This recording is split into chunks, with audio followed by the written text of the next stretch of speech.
ان کے مقابلے میں آسٹریا ہنگری، جرمن سلطنت، سلطنت عثمانیہ اور بلغیریا یہ ان کے مقابلے میں تھے۔ تو بہرحال اتحادیوں کو فتح ہوئی اور جرمنی، روسی سلطنت، سلطنت عثمانیہ، آسٹرو ہنگیرین سلطنت کا خاتمہ ہوا اور مشرق اور وسطی یورپ میں کئی نئی ممالکوں کا قیام ہوا۔ لکھنؤ پیکٹ 1916 مسلم لیگ اور کانگریس کے درمیان میثاق لکھنؤ ہوا، جس کا لکھنؤ پیکٹ کہتے ہیں، جس کی روح سے کانگریس نے جدا گانہ انتخابات کے اصول کو تسلیم کر لیا، جو بعد میں 1919 میں ہونے والے برطانوی اصلاحات میں شامل بھی کیے گئے۔ مونٹیگو چیمسفورڈ اصلاحات 1919 اس وقت کے وزیر ہند مونٹیگو اور برطانوی ہند کے گورنر جنرل چیمسفورڈ نے مل کر مرتب کیا تھا۔ ہندوستانیوں کے سیاسی رہنماؤں نے صوبوں میں 2 عملی نظام پر ناپسندگی کا اظہار کیا گیا۔ کانگریسی اور مسلم لیگ دونوں نے مزید اصلاحات کا مطالبہ کیا۔ رول ایکٹ 1919 برطانوی ہندوستان کی مرکزی قانون مشاورتی کونسل نے 18 مارچ 1919 کو دلی میں یہ منظور کیا، جس کے تحت بنا عدالتی مداخلت کے کسی بھی ہندوستانی باشندے کو محض شک و شبہ کی بنیاد پر جیل میں ڈالا جا سکتا تھا، یہاں تک کہ ملزم کو وجہ جاننے کی بھی اجازت نہ تھی۔ اس ایکٹ کے رول ایکٹ کمیٹی کی سفارشات پر نافذ کیا گیا اور اس کمیٹی کا صدر سر سڈنی رولٹ کے نام پر اس ایکٹ کا نام رکھا گیا۔ تحریک خلافت 1922 خلفائے راشدین رضی اللہ تعالیٰ عنہ کے بعد بنو امیہ بنو عباس سے ہوتی ہوئی ترکی کے عثمانی خاندان کو منتقل ہوئی۔ پہلی جنگ عظیم کے وقت اسلامی سلطنت کا مرکز ترکی تھا۔ پہلی جنگ عظیم میں ہندوستان کے مسلمانوں نے برطانوی حکومت کا ساتھ دیا، اس وعدے کے ساتھ کہ برطانیہ کامیابی کی صورت میں اسلامی مقامات کو نقصان نہیں پہنچائیں گے، پر اس پر انگریزوں نے وعدہ خلافی کی۔ اس کے نتیجہ میں ہندوستانی مسلمانوں نے خلافت کے تحفظ کے لیے تحریکیں شروع کی، جس کو تحریک خلافت کہتے ہیں۔ اس تحریک خلافت کی کچھ ڈیمانڈز تھیں، جن میں ترکی کی خلافت برقرار رکھی جائے، مقامات مقدسہ مکہ مکرمہ مدینہ منورہ ترکی کی تحویل میں رہیں، ترکی سلطنت کو تقسیم نہ کیا جائے۔ یہ 3 جو ہیں تحریک خلافت کی ڈیمانڈز تھیں۔ اس کے علاوہ رول ایکٹ کے خلاف کانگریس، مسلم لیگ اور تحریک خلافت میں اتحاد تھا اور اسی تحریک پر ہندو رہنماؤں نے مسلمانوں کا ساتھ بھی دیا۔ رول ایکٹ کے بعد جب مسلمان اور ہندو اکٹھے ہو گئے تو ان کا جو اتحاد بنا، اس کے نتیجے میں تحریک خلافت پہ بھی گاندھی نے اپنا اظہار یکجہتی ظاہر کیا۔ اس کے بعد ایک گاؤں چورو چوری میں ایک تھانے کو آگ لگا دی گئی، جس میں 22 سپاہی جل مرے۔ اس واقعے کی آڑ بنا کر گاندھی نے اعلان کیا کیونکہ یہ تحریک عدم تشدد پر کاربند نہیں رہی، اس لیے اسے ختم کیا جاتا ہے۔ 1922 میں یہ تحریک جو ہے وہ کافی مان پڑ گئی۔ دوبارہ 1923 میں 1924 میں جب یہ کمال اتاترک ترک نے اپنی صدارت کا اعلان کیا تو اس کے ساتھ ہی یہ بھی دم توڑ گئی۔ سائمن کمیشن 1927 برطانوی ہند کے تقریباً تمام سیاسی پارٹیوں نے اس کمیشن کے بائیکاٹ کا اعلان کر دیا۔ اس موقع پر آل انڈیا مسلم لیگ 2 حصوں میں بٹ گئی تھی۔ پہلا گروہ جناح لیگ دراصل اس کمیشن سے بائیکاٹ کے حق میں تھا، جبکہ شفیع لیگ اس کمیشن کے حق میں تھی۔ نہرو رپورٹ 1928 سائمن کمیشن کے بائیکاٹ کے بعد مقامی سیاسی پارٹیوں نے موتی لال نہرو کی سربراہی میں ایک 9 رکنی کمیٹی قائم کی۔ کمیٹی نے جو آئینی رپورٹ تیار کی اسے نہرو رپورٹ کے نام سے یاد کیا جاتا ہے۔ یہ رپورٹ اگست 1928 میں شائع ہوئی۔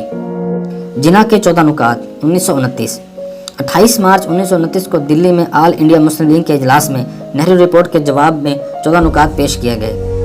خطبہ الہ آباد 1930 کو مسلم لیگ کا سالانہ اجلاس الہ آباد میں منعقد ہوا۔ اس کی صدارت علامہ محمد اقبال نے کی۔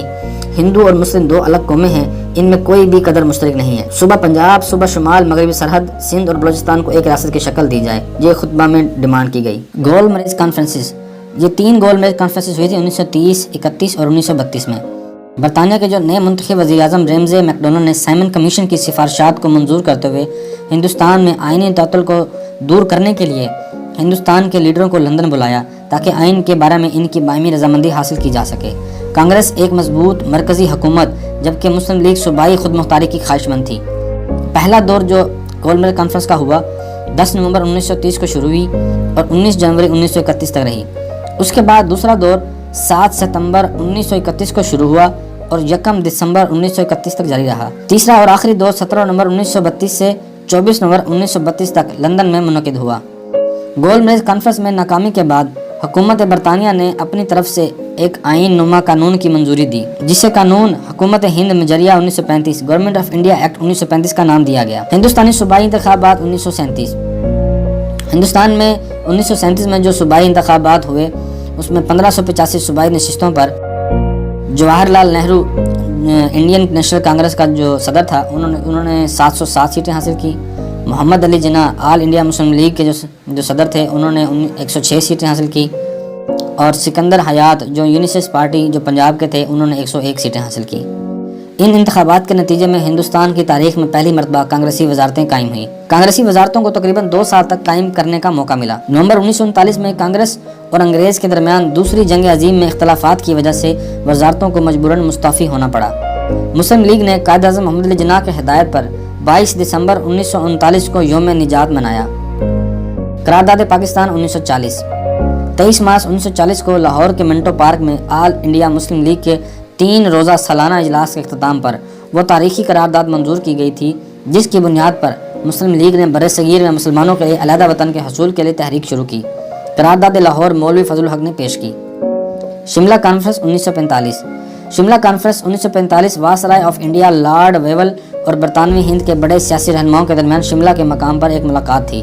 ہندوستان کی خود مختاری کے لیے واول منصوبے پر اتفاق اور منظوری کے اتفاق کیا گیا، پر بعد میں انگریزوں اور کانگریسی قیادت نے حسب عادت منصوبے میں طے شدہ نمائندگی کے تناسب سے انحراف کیا۔